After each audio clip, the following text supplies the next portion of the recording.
저는 지금부터 39년 전인 1983년 8월 5일부터 8월 13일까지 8박 9일 동안 이스라엘을 방문한 적이 있습니다.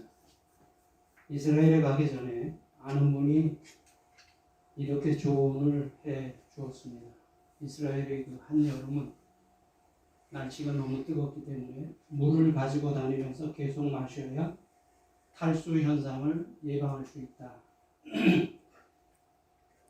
이스라엘에 도착해 보니까 햇볕이 너무 뜨거워 머리가 아플 지경이었습니다. 난생 처음 경험하는 뜨거운 햇빛이라 나무 그늘에 앉아가지고 봄이나 가을에 올 걸 그랬구나 하는 생각을 했습니다. 그때 머릿속을 스쳐가는 생각이 있었는데 2000년 전 예수님이나 제자들 그리고 사도 바울과 그의 일행들은 지금보다 더 열악한 환경에서 거의 걸어 다니시면서 복음을 전하셨을 것이라는 생각이었습니다. 그래서 생각을 바꾸고 감사하는 마음으로 성지순례를 한 적이 있습니다. 영국의 철학자였던 프란시스 베이컨은 사람들을 세 종류의 사람으로 구분하였습니다. 첫째, 자기도 위하고 남도 위하는 꿀벌 같은 사람. 둘째, 자기만을 위하는 개미와 같은 사람들이 있고, 셋째, 자기를 위하여 다른 사람에게 피해를 주는 거미와 같은 사람들이 있다고 했습니다. 사도 바울은 사람들을 두 종류의 사람으로 구분했는데, 첫째는 육신에 속한 사람들이라고 했습니다. 육신에 속한 사람은 육신의 일을 생각하는데 육신의 생각은 사망이요 하나님과 원수가 되며 하나님을 기쁘시게 할 수 없다고 했습니다. 두 번째는 영에 속한 사람들입니다. 영에 속한 사람은 영의 일을 생각하는데 영의 생각은 생명과 평안이요 하나님의 자녀와 하나님의 부사가 되는 은혜를 얻게 한다고 하였습니다. 베이컨이 말한 세 종류의 삶이나 사도 바울이 말한 두 종류의 삶의 공통적인 부분이 있는데 그것은 자기 삶은 자기 선택에 의해서 결정된다는 것입니다. 자기 삶은 자기 선택에 의해서 결정된다는 것입니다. 그래서 선택을 말할 때 기억해야 할 세 가지 전제가 있는데 첫째, 선택의 권리는 자기 자신에게 있다는 것. 둘째, 선택의 책임도 자기 자신에게 있다는 것. 셋째, 선택의 결과는 다른 사람에게 전가할 수 없다는 것. 이 세상에는 상당히 많은 직업이 있습니다. 게다가 사회가 발달할수록 일이 세분화되기 때문에 직업의 종류가 점점 더 많아집니다.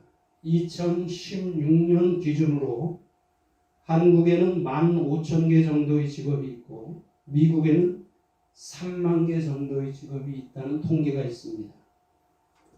약 6년 전의 통계니까 지금은 더 늘었을 것입니다. 그렇다 보니 우리가 한 번도 들어보지 못한 그런 직업의 종류도 상당히 많은 것을 볼 수가 있습니다. 학교에서는 직업에 귀천이 없다고 배웁니다. 그런데 현실적으로는 그렇지 않습니다.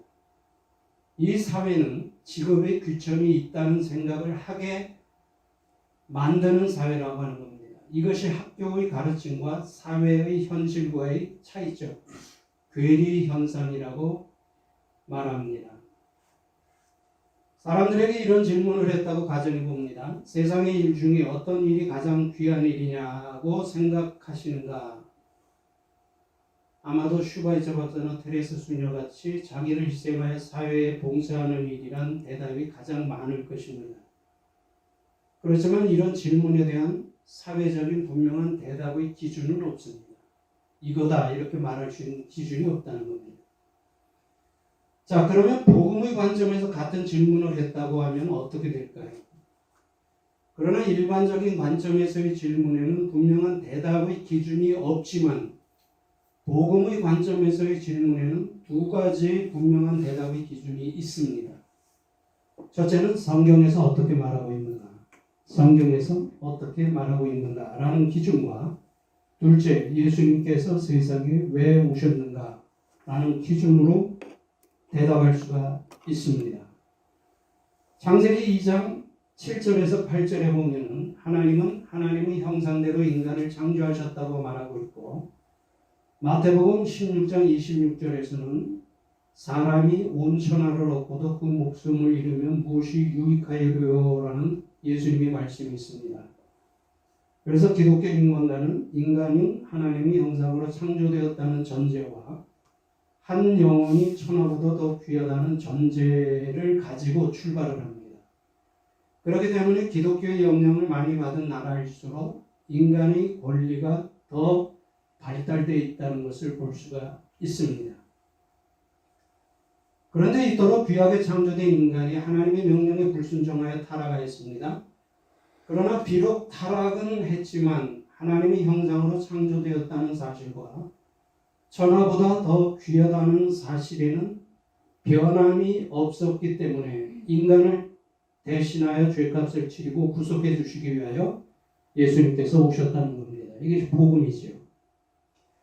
자, 그래서 복음의 관점에서 볼 때 세상에서 가장 귀한 일은 천하보다 더 귀한 영혼을 구원하는 일이라고 말하는 것입니다. 천하보다 더 귀한 영혼을 구원하는 일이라고 말하는 것입니다. 물론 이 말이 영혼 구원을 위해서 모두가 목사가 되고 선교사가 되어야 한다는 말은 아닙니다. 우리들이 삶 속에서도 얼마든지 영혼 구원의 삶을 살아갈 수가 있기 때문입니다. 영혼 구원은 우리 그리스도인들이 소금과 빛의 삶으로 사회에 선한 영향력을 끼치는 것으로부터 시작이 된다는 겁니다. 우리 그리스도인들이 소금과 빛의 삶을 살지 않는 한 사회는 변하지 않는다는 말입니다. 우리는 지금 성경 속에서 어리석은 선택을 하였던 사람들에 대해서 살펴보고 있습니다. 오늘은 그 7번째 시간으로 데마에 대해서 살펴봅니다. 오늘 본문의 데마는 바울과 함께 복음 사역에 헌신하였던 사람이었습니다. 그런 면에서 볼 때 데마는 분명히 아무나 할 수 없는 귀한 선택을 하였던 축복받은 사람이었다고 말할 수가 있죠. 자, 그런데 안타깝게도 나중에 변질되어 어리석은 선택을 하게 됩니다. 다시 말하면 시작은 좋았는데 끝이 안 좋았다는 겁니다. 요한복음 2장에 보면 예수님께서 가나의 혼인잔치에 참석하셔서 물로 포도주를 만드신 기적이 기록되어 있습니다. 이 기적에서 보여주는 교훈 중 하나가 기독교는 처음보다 나중이 더 좋아야 한다는 교훈입니다. 기독교는 처음보다 나중이 더 좋아야 한다는 교훈입니다. 이 기적이 주는 교훈과 같이 예수님을 만나 변화되어 사회에 선한 영향을 끼친 사람들이 얼마나 많습니까? 사도 바울이 그랬고요. 초대교회 시대에 어거스틴이 그랬고, 영국의 존 뉴턴이 그랬고, 일제시대 때 김익두 목사님이 그랬습니다. 사도 바울은 초대교회에 대한 핍박자였고, 어거스틴은 방탕하였고, 존 뉴턴은 노예무역선의 선장이었고, 김익두 목사님은 유명한 깡패였습니다. 도저히 인간적으로는 변화될 수 없을 것 같다고 했던 이 사람들이 변화되는 기적이 일어났습니다.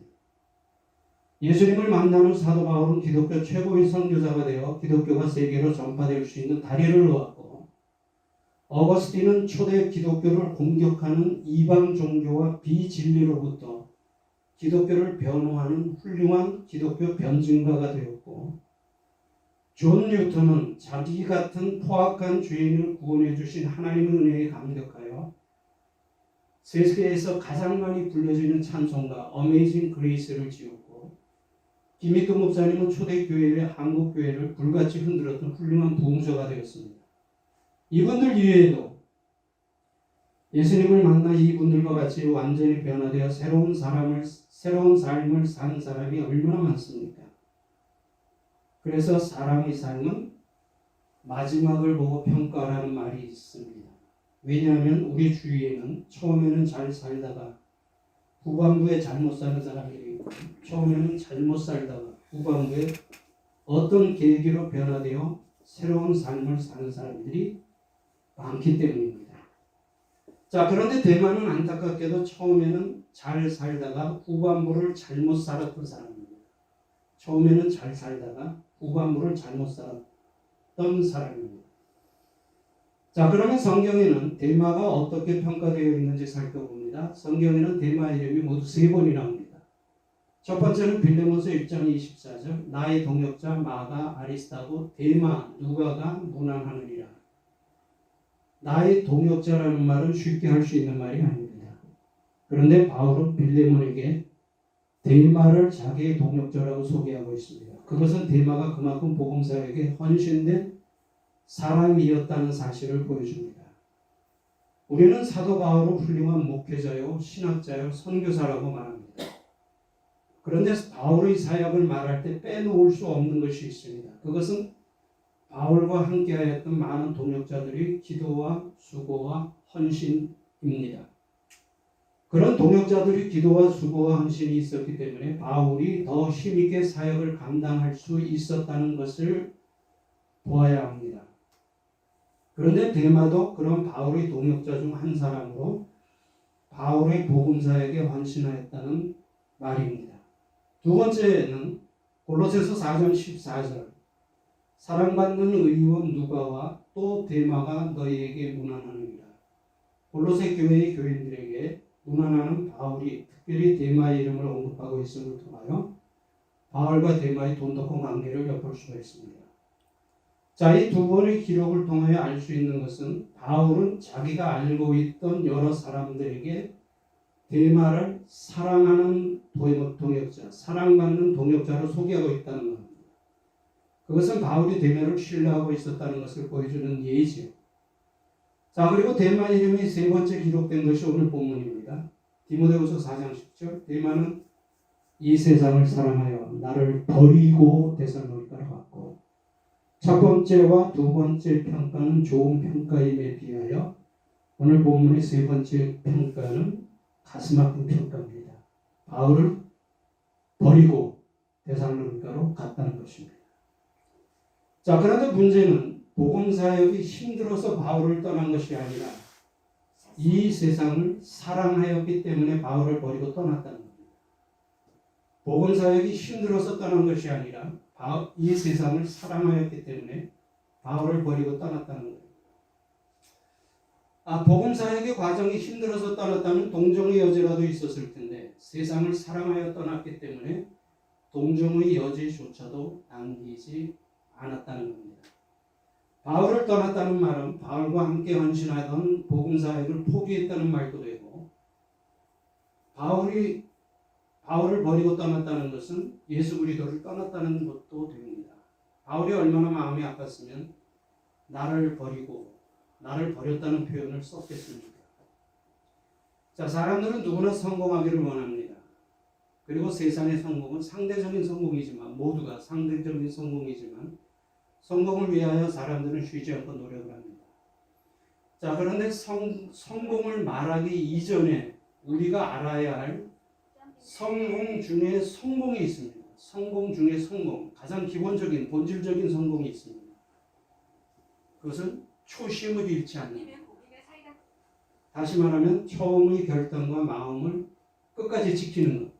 초심을 잃지 않는 것은 성공 중에 성공, 가장 기본적이고 본질적인 성공입니다. 자, 어떤 일을 시작할 때에는 누구나 새로운 마음의 결단을 하지만 처음의 마음을 끝까지 지키는 사람은 생각보다 그렇게 많지 않습니다. 그 이유를 두 가지로 볼 수 있습니다. 첫째는 초심을 지키는 것을 성공이라고 생각하는 사람들이 많지 않다는 겁니다. 아마 초심을 지키는 것을 성공이라고 생각하는 사람들은 뭔가 다르죠. 하는 방법이. 그 다음에 두 번째, 초심을 지키는 일이 말이나 생각만큼 쉽지 않다는 겁니다. 신앙생활에서도 마찬가지입니다. 누구나 처음 예수를 믿을 때와 처음 세례를 받을 때 그리고 처음 직분을 받을 때 충성과 헌신을 다짐합니다. 누구나 마찬가지죠. 그런데 그 충성과 헌신을 하나님 앞에 갈 때까지 그대로 지키는 사람들은 그렇게 많지 않다는 겁니다. 자, 그러면 우리 목회자는 어떨까요? 목회자도 일반 성도들과 다를 바가 없죠. 누구나 신학을 시작할 때와 목사 연수를 받을 때 그리고 목회를 시작할 때 나름대로의 충성과 헌신을 다짐합니다. 그런데 처음의 마음, 즉 초심을 잃지 않고 지키는 목회자들이 그렇게 많지 않다는 겁니다. 초심을 지키는 것이 큰 교회를 이루는 것보다 더 중요할 수가 있습니다. 초심을 지키는 것이 큰 교회를 이루는 것보다 더 중요할 수가 있다는 겁니다. 하나님 앞에서. 자, 그런데 그렇게 생각하는 목회자들이 많지 않은 것 같습니다. 목회자들 중에도 잘 되거나 교회가 성장했을 때 초심, 처음의 결단과 헌신과 마음을 잊어버리고 변질되는 목회자들이 많이 있기 때문입니다. 세상에서는 어떤 일에 대하여 성공과 실패라는 기준으로 평가합니다. 그러나 우리 성도들이나 사역자들은 목회나 하나님의 일을 성공과 실패라는 세속적 기준으로 평가하는 것을 절대 삼가해야 합니다. 왜냐하면 세상의 일은 사람의 일이기 때문에 사람이 평가하지만 목회나 하나님의 일은 하나님의 기준에 의해서 평가하시기 때문입니다. 아멘. 하나님은 목회나 하나님의 일을 성공과 실패라는 기준으로 평가하시지 않는다는 사실. 그 근거를 다음의 두 곳의 말씀을 통해서 볼 수가 있어요. 첫째, 계시록 20장 12절에 보면 죽은 자들이 자기 행위를 따라 책들에 기록된 대로 심판을 받으니, 책들에 기록된 대로 심판을 받으니 하나님의 평가 기준이 따로 있다는 겁니다. 둘째, 마태복음 25장 우리가 잘 아는 세 가지 비유가 나옵니다. 열처녀의 비유와 달란트 비유와 양과 염소의 비유입니다. 열처녀의 비유는 자기의 믿음과의 관계이고, 달란트의 비유는 자기의 사역과의 관계이고, 양과 염소의 비유는 자기의 이웃과의 관계를 다루고 있습니다. 이 가운데 달란트의 비유에 나오는 착하고 충성된 종이라는 말씀과 악하고 게으른 종이라는 말씀을 우리는 잘 이해해야 합니다. 이 말씀은 우리 사역은 성공이냐 실패냐의 기준으로 평가되는 것이 아니라 충성이냐 게으름이냐의 기준으로 평가된다는 말입니다. 아멘. 그렇다고 크거나 많다고 충성한 것이고 작거나 적다고 게으른 것이라고 말하는 것도 상가합니다. 그 논리적으로 맞지가 않는 말이기 때문에 그렇습니다. 자, 그런데 목회자나 성도들이 하나님의 일이나 목회를 성공과 실패라는 세속적 기준으로 평가하는 이유가 무엇일까요? 세 가지로 정리할 수가 있습니다. 첫째, 세속적 물량주의에 빠져있기 때문입니다. 세속적 물량주의에 빠져있기 때문이고, 두 번째, 평가는 하나님의 주권에 속하는 일이라는 사실을 모르기 때문입니다. 평가는 하나님의 주권에 속하는 사실이라는 사실을 모르기 때문이고, 셋째는 하나님의 뜻대로, 하나님의 말씀대로, 하나님이 원하시는 대로 하나님의 일을 하겠다는 초심을 잃어버렸기 때문입니다. 이 세 가지. 홍대실 권사님이라는 분이 계셨습니다. 6.25 때 처녀의 몸으로 혼자 38선을 넘어 내려오신 분입니다. 대부분의 그 원랑 가족들이 겪었던 것처럼 38선을 넘어올 때 여러분이 죽을 고비를 넘겼다고 합니다. 그때마다 이렇게 기도했다고 합니다. 하나님, 저를 무사히 남한으로 내려보내주시면 하나님 앞에 가기 전에 하나님이 기뻐하실 일을 한 가지 해놓고 가겠습니다. 그리고 남한에 내려와서 열심히 살았습니다. 그래서 약간의 재산을 모았습니다. 자녀들을 결혼시키고 나이가 들어 하나님 앞에 갈 때가 되어가면서 이렇게 기도하기 시작했습니다. 하나님, 38선을 넘어올 때 드렸던 기도를 지킬 수 있게 도와주십시오. 38선을 넘어올 때 드렸던 기도를 지킬 수 있게 도와주십시오. 그 결과 하나님이 인도하심으로 평생에 걸쳐 모은 전 재산을 보관하여 신학교를 세웠는데 지금은 중학대학교로 성장했습니다. 큰 학교로 성장했어요. 하나님 앞에서 초심을 잃지 않고 끝까지 지킨 한 그리스도인이 살아있는 간증입니다. 그런데 본문의 대만은 복음사역에 헌신하기로 결단했던 초심을 지키지 못하고 바울을 버리고 데살로니가로 갔다는 거예요. 바울을 버리고 데살로니가로 갔다는 말은 복음사역을 포기했다는 말입니다.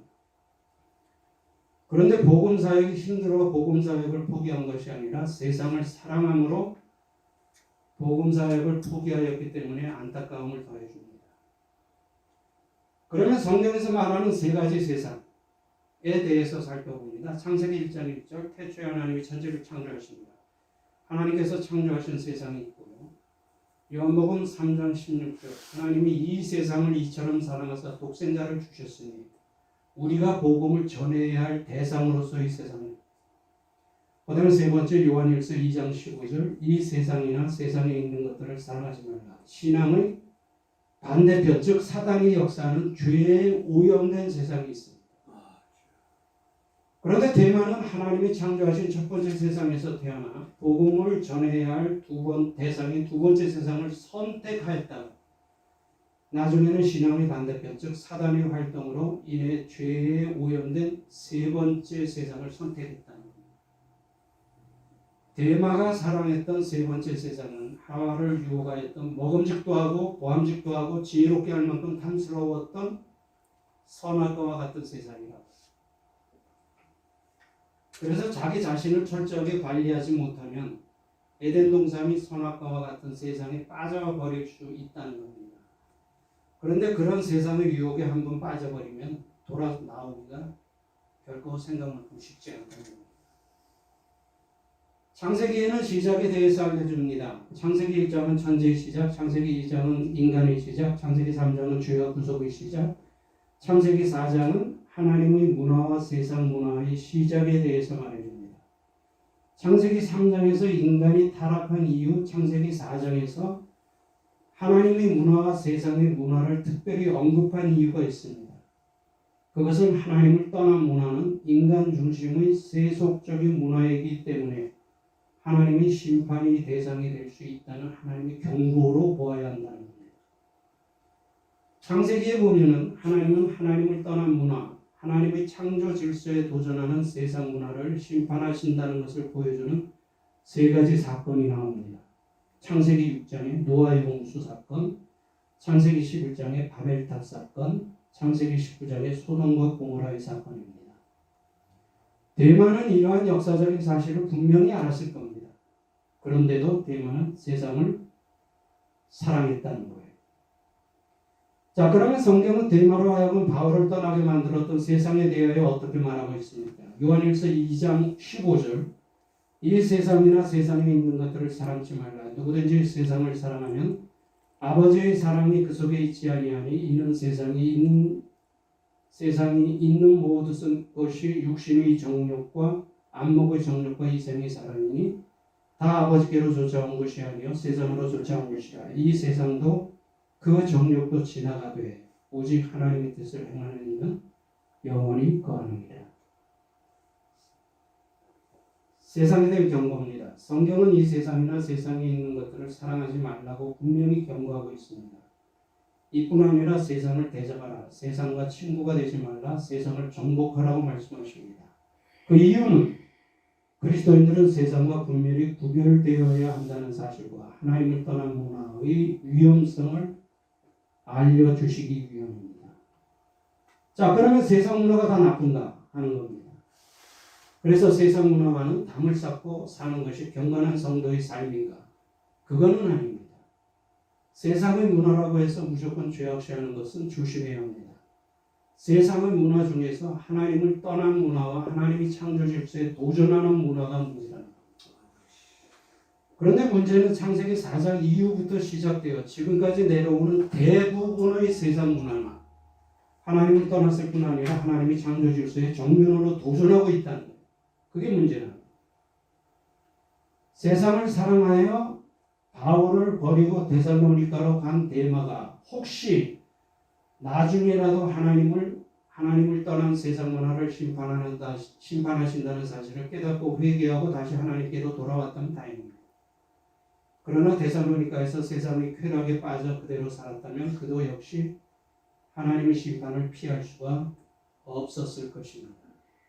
신상원 씨가 쓴 사단은 마침내 대중문화를 선택했습니다 라는 책에 보면 사단은 사람들이 일상생활에서 아무런 생각이 없이 쉽게 접할 수 있는 대중문화를 통하여 세상의 재미와 쾌락에 빠져들게 한다는 것을 경고하고 있습니다. 물론 일반 대중문화가 모두 나쁘다는 것은 아니지만 일반 대중문화 속에는 비도덕적이고 비상식적이고 비신앙적인 것들이 점점 많아진다는 것에 경각심을 가져야 한다는 말입니다. 자, 자, 그런데 대만은 세상의 재미와 쾌락을 끊지 못하고 사랑함으로 세상에 빠져버리고 말았습니다. 세상에 대한 미련을 끊지 못했다는 겁니다. 자, 그러면 조금 다른 관점에서 생각해 보겠습니다. 이 세상에서 기독교만큼 핍박을 받은 종교는 없을 겁니다. 그런데 이 핍박은 지금도 계속되고 있고 주님 오실 때까지 계속될 것입니다. 예수님은 그 이유를 요한복음 15장 19절에서 성도들이 이 세상, 즉 사단에게 속하지 않았기 때문이라고 말씀하셨습니다. 그래서 오늘날에도 예수를 믿는다는 이유 하나만으로 죽음의 형벌을 당해야 하는 나라들이 있고 감옥에 가야 하는 나라들이 있고 가족이나 사회로부터 소외당해야 하는 나라들이 많다는 것을 우리는 잊어서는 안 됩니다. 사단은 두 가지 방법으로 사람들을 넘어지게 만듭니다. 첫 번째 방법은 핍박입니다. 핍박은 신앙의 승리자도 만들어내기도 하지만 신앙의 포기자도 만들어내기도 합니다.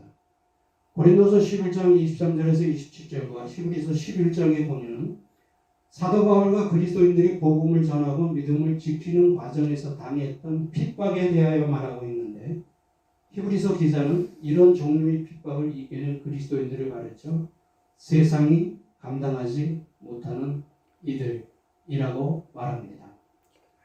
예수님이 당하셨고 제자들과 바울과 많은 그리스도인들이 당했던 핍박이 지금도 오늘 이 시간에도 세상의 여러 나라에서 행해지고 있다는 것을 기억해야 합니다. 그리고 두 번째 방법은 변질의 방법입니다. 변질은 핍박과는 다른 방법입니다. 신앙의 자유로움과 삶의 편안함을 이용해서 신앙을 변질시켜 복음의 길을 떠나게 하는 겁니다. 사단의 두 번째 방법입니다. 이 방법은 사단이 한국이나 미국 그리고 유럽같이 신앙의 자유가 보장된 나라에서 큰 성공을 거둔 방법입니다. 큰 성공을 거둔 방법. 미국의 기독교 변증학자 오스키니스라는 사람이 있습니다. 지금은 은퇴해갖고 버지니아 맥밀이라는 곳에서 아내와 둘이서 생활하는 것으로 알고 있습니다만 오스키니스는 기독교 문화권인 서구 사회가 무너지게 된 원인은 세 개의 물결, three waves, 세 개의 물결을 막지 못했기 때문이라고 진단하였습니다. 첫째는 레드 웨이브, 빨간 물결, 공산주의. 두 번째는 블랙 웨이브, 이슬람. 세 번째는 레인보우 웨이브, 동성애. 세 가지 물결. 공산주의 물결과 이슬람 물결과 동성애 물결을 막지 못했기 때문에 서구 사회가 무너졌다고 진단합니다. 무너졌다고 진단합니다. 무너져 간다고 진단하는 것이 아니라 무너졌다고 이 사람은 진단. 영국에서 동성애가 처음 시작될 때 영국 교회에서는 그까짓 몇 명이 모여서 무슨 힘이 되겠느냐고 무시했어요. 근데 그것이 영국 전체를 흔들어 놓고 세계를 흔들어 놨어요. 이 세 가지 물결은 서구 사회만 무너뜨린 것이 아니라 오늘 전 세계를 무너뜨리고 있다는 사실을 우리는 똑똑히 알아야 합니다. 자, 그러면 한국 사회는 어떻습니까?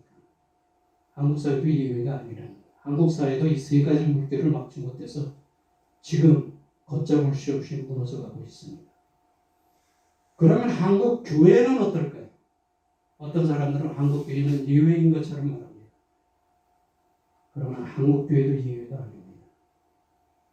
1000년에서 1500년 이상의 기독교 전통을 가진 서구 교회도 이 물결을 막지 못해서 무너졌는데 기독교 문화권도 아니고 100년 남짓한 한국 교회는 더 말할 것도 없습니다. 교회사에 보면 기독교는 고난과 핍박의 때에는 강해졌는데 신앙의 자유가 주어져 편할 때는 변질되었음을 보여줍니다. 그런데 안타까운 것은 한국 교회는 교회사를 통해 배우지 못하고 서구 교회가 갔던 그 길을 지금 그대로 따라가고 있다는 거예요. 안타깝죠. 역사를 배우는 목적이 바로 이것이어야 하는데 역사를 바로 배우지 못했기 때문에 우리 한국 교회도 고난의 때에는 강해졌지만 편할 때에 무너졌다는 것 그대로 반복되고 있지 않습니까? 사단은 처음에는 작은 것으로 유혹합니다. 왜냐하면 처음부터 큰 것으로 유혹하면 거부 반응을 가질 수 있기 때문입니다.